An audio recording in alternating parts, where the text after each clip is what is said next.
I'm Sarah Huckabee Sanders.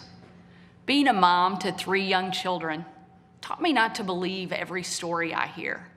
So forgive me for not believing much of anything I heard tonight from President Biden.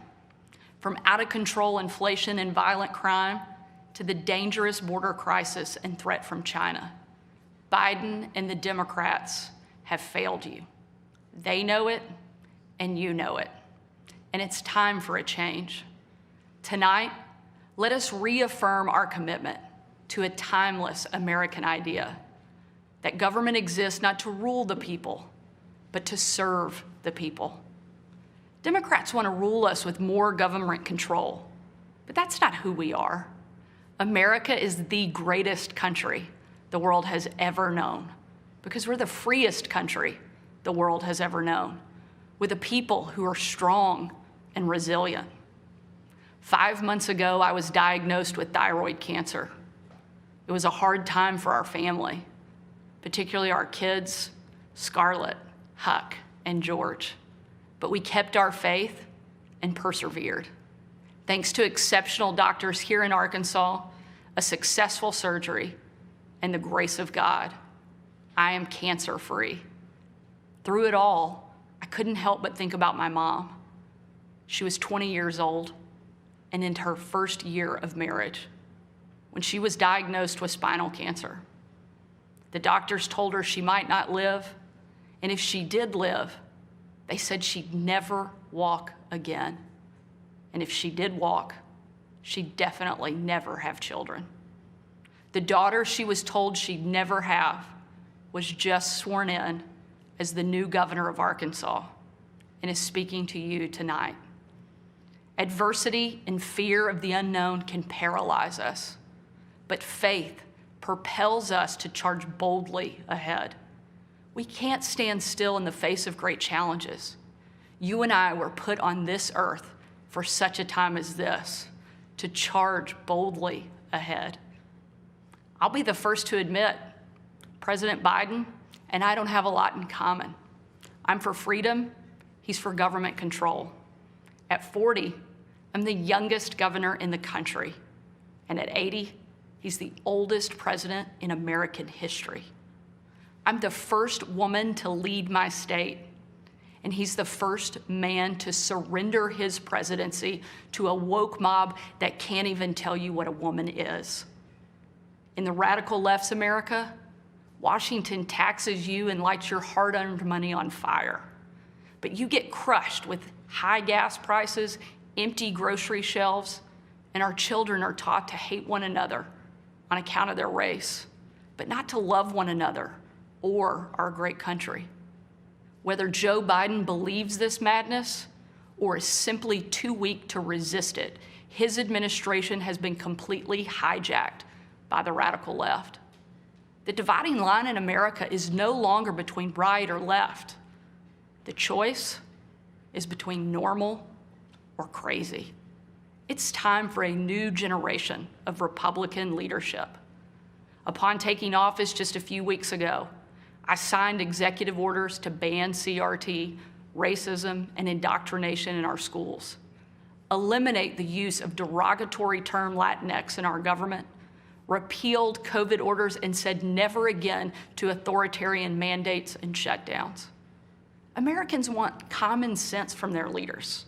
But in Washington, the Biden administration is doubling down on crazy.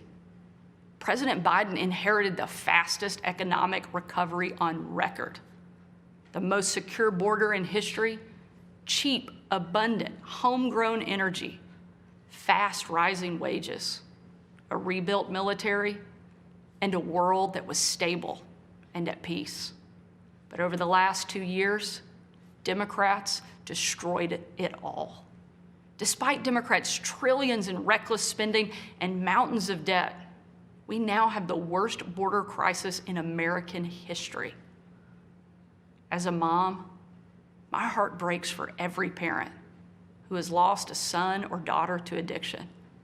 100,000 Americans a year are now killed from drug overdoses, largely from fentanyl pouring across our southern border. Yet the Biden administration refuses to secure the border and save American lives. And after years of Democrat attacks on law enforcement and calls to defund the police, violent criminals roam free, while law-abiding families live in fear. Beyond our border, from Afghanistan to Ukraine, from North Korea to Iran, President Biden's weakness puts our nation and the world at risk. And the president's refusal to stand up to China, our most formidable adversary, is dangerous and unacceptable. President Biden is unwilling to defend our border, defend our skies, and defend our people. He is simply unfit to serve as commander-in-chief.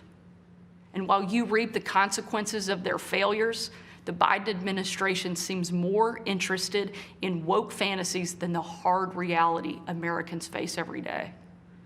Most Americans simply want to live their lives in freedom and peace. But we are under attack in a left-wing culture war we didn't start and never wanted to fight. Every day we are told we must partake in their rituals, salute their flags, and worship their false idols, all while big government colludes with big tech to strip away the most American thing there is, your freedom of speech. That's not normal. It's crazy, and it's wrong.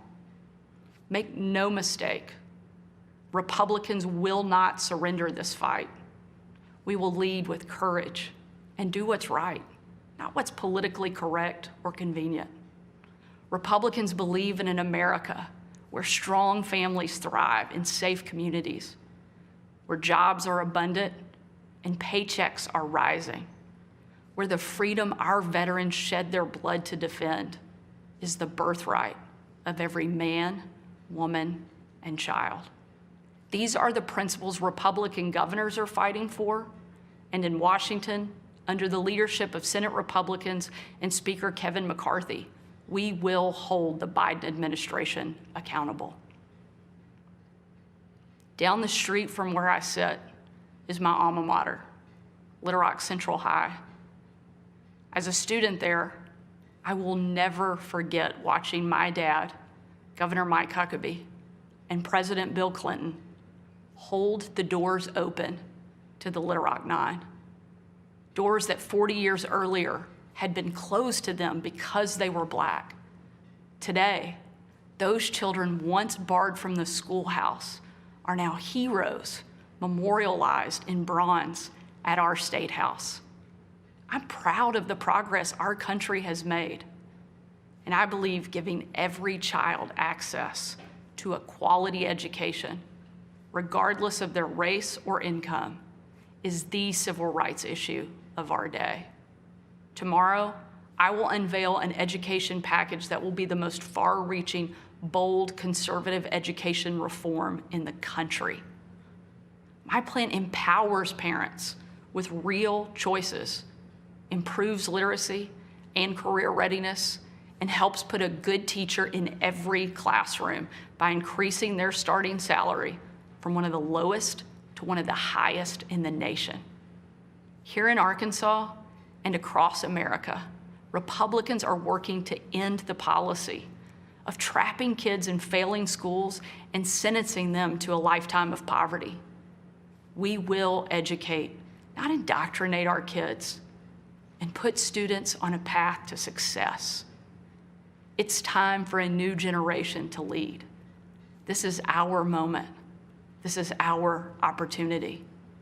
A new generation born in the waning decades of the last century, shaped by economic booms and stock market busts, forged by the triumph of the Cold War and the tragedy of 9/11.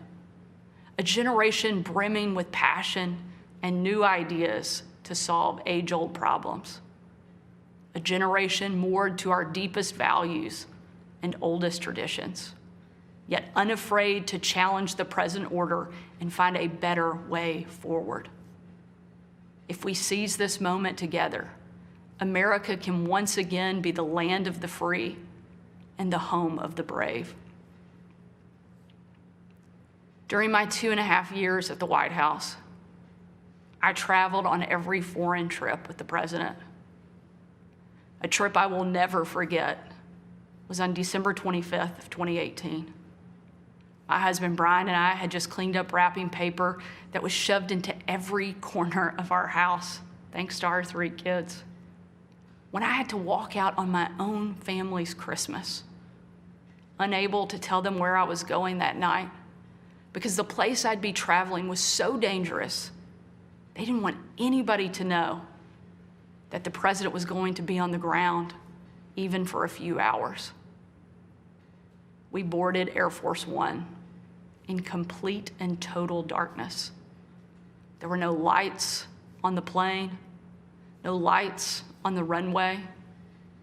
Our phones and computers shut down and turned in. We were going completely off the grid.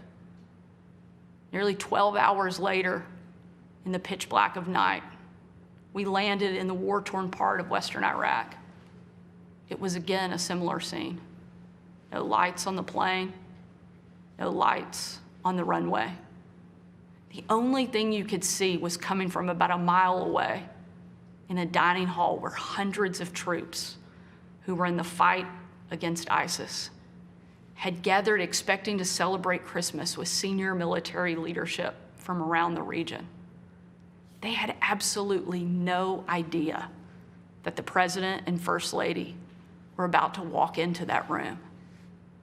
And when they did, it was a sight and a scene and a sound I hope I never forget. The room erupted.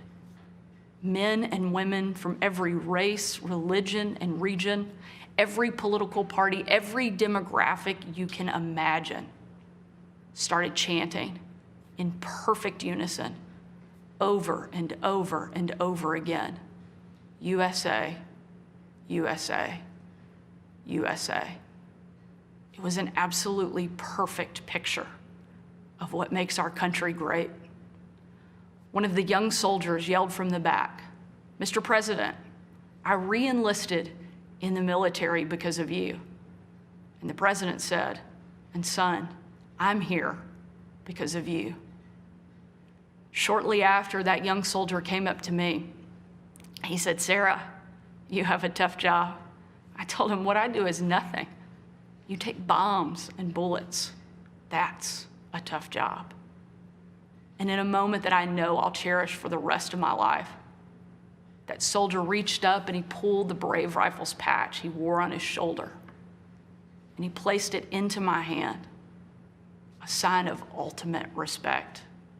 And he said, "Sarah, we are in this together." Overwhelmed with emotion and speechless, I just hugged him with tears in my eyes and a grateful heart for our heroes who keep us free. That young man and everyone who has served before him, all of those who serve alongside him, and the thousands we know who will be called upon to serve after him, deserve to know they have a country and a community back home doing our part in the fight for freedom. America is great because we are free. But today, our freedom is under attack, and the America we love is in danger. President Biden and the Democrats have failed you, and it's time for a change. A new generation of Republican leaders are stepping up, not to be caretakers of the status quo, but to be change makers for the American people. We know not what the future holds, but we know who holds the future in his hands. And with God as our witness, we will show the world that America is still the place where freedom reigns and liberty will never die. Thank you. God bless you, and God bless America.